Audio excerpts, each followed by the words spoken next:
কালকি 2898 যে ট্রেলারটার জন্য আপামোর ভারতবাসীর সাথে স্পেশালি আমরা বাঙালিরা প্রচণ্ড পরিমাণে অপেক্ষা করছিলাম আমাদের গর্ব অপুদা এই ছবির লিড ভিলেন বলে। হ্যাঁ, অবশ্যই এত বড় বাজেটের ছবি এবং বিগ বাজেট শুধু নয়, বিগ স্টার কাস্ট, মানে একই ছবিতে প্রভাস, অমিতাভ বচ্চন, ব্রহ্মানন্দম, মানে অমিতাভ বচ্চন এবং ব্রহ্মানন্দম দুটো কি বলবো, 3-4টে দশক এবং যারা এই মুহূর্তে ভারতবর্ষের অভিনয় মানে ফিল্ম ইন্ডাস্ট্রিকে রীতিমতো রিপ্রেজেন্ট করে পৃথিবীর বুকে।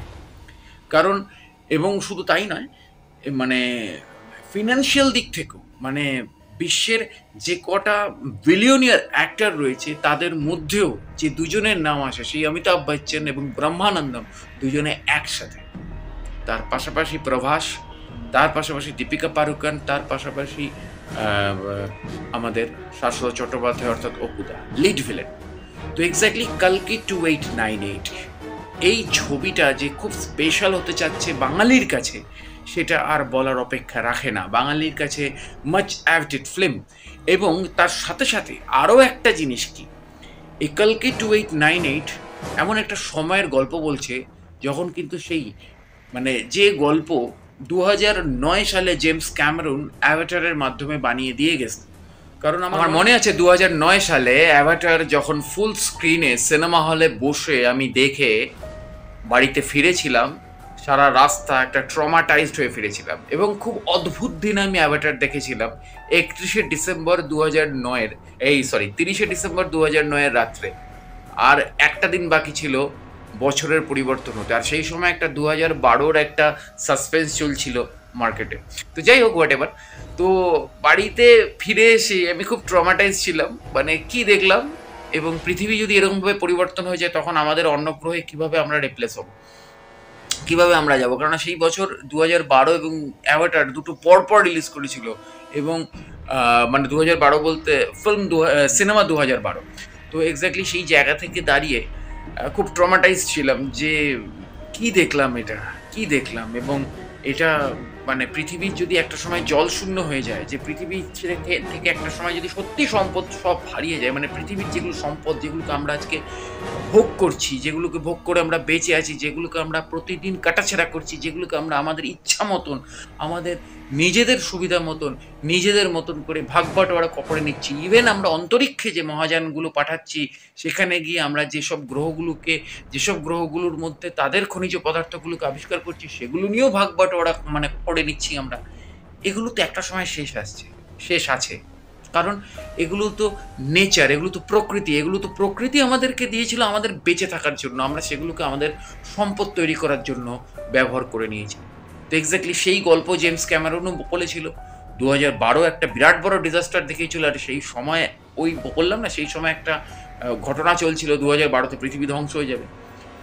তো তারপরে এই টাইম মেশিনের প্রজেক্ট আমরা অনেক পেয়েছি, কিন্তু 2012 এবং অ্যাভাটার ফার্স্ট, মানে ওর মতন অ্যাভাটারের পরের পার্টও চলে এসছে, কিন্তু অ্যাভাটার 1 যেটা করেছিল, এটা কিন্তু অ্যাভাটার পরের পার্টটা করতে পারলো না। কিন্তু কালকি 2898 এমন একটা সময়ের গল্প বলতে যাচ্ছে, 1898 সাল। মানে আজকে আপনি কোন সালে দাঁড়িয়ে রয়েছেন? 2024-এ দাঁড়িয়ে রয়েছেন।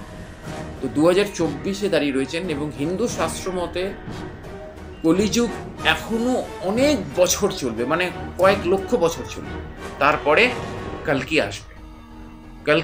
কালকি মানে কালকি তো অসুর, এবং তাকে মারতে কলি তো অসুর, তাকে মারতে কালকি আসবে। কালকি অবতার নিয়ে কলি অসুরকে সে মারতে আসবে। তো এখানে শাশ্বত চট্টোপাধ্যায় যা বুঝলাম কলি অসুরের চরিত্র অভিনয় করছে, এবং কালকি কোথাও প্রভাস হচ্ছে এখানে।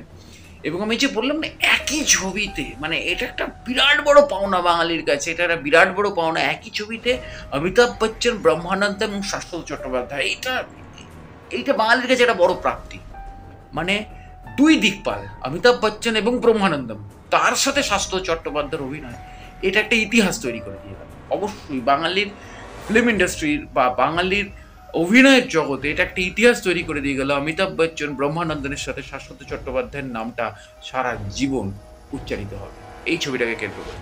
কিন্তু তার সাথে সাথে টাইম মেশিনের গল্প, এবং এই টাইম মেশিনের গল্পটাকে এমন জায়গায় নিয়ে যাচ্ছে, কাশী মানে আজকের কাশী আর তৎকালীন কাশী, মানে 1898 সালের কাশী, যখন পৃথিবীর প্রায় সব সম্পদ শেষ এবং জল চলে গেছে ওপরে, মানে জলের আর কোনো অস্তিত্ব মাটিতে নেই, যেটা ট্রেলারের শুরুতেই আমরা জানতে পারছি।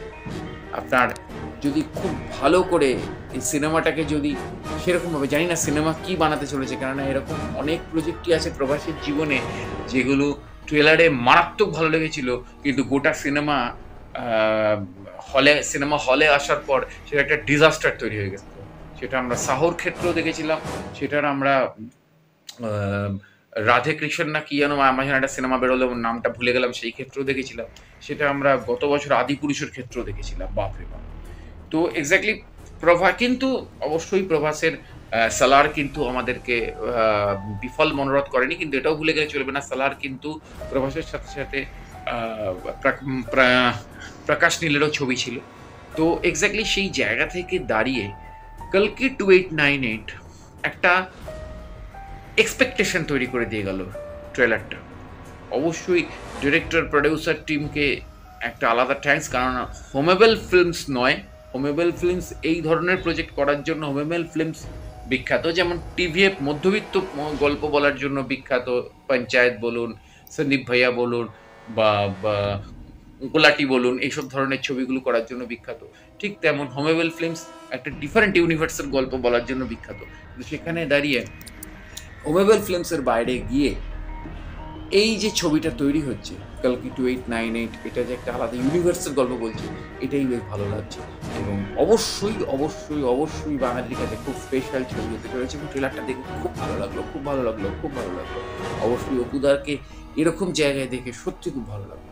তো এক্স্যাক্টলি অবশ্যই আমার চ্যানেলটি সাবস্ক্রাইব করে বেল আইকনের অল নোটিফিকেশনটি অন করে জুড়ে থাকুন। আরও অনেক রকমের কাজ নিয়ে আসছি আমার চ্যানেলে, এবং দেখতে থাকুন, জানতে থাকুন, এবং আমার সাথে জুড়ে থাকুন। নমস্কার।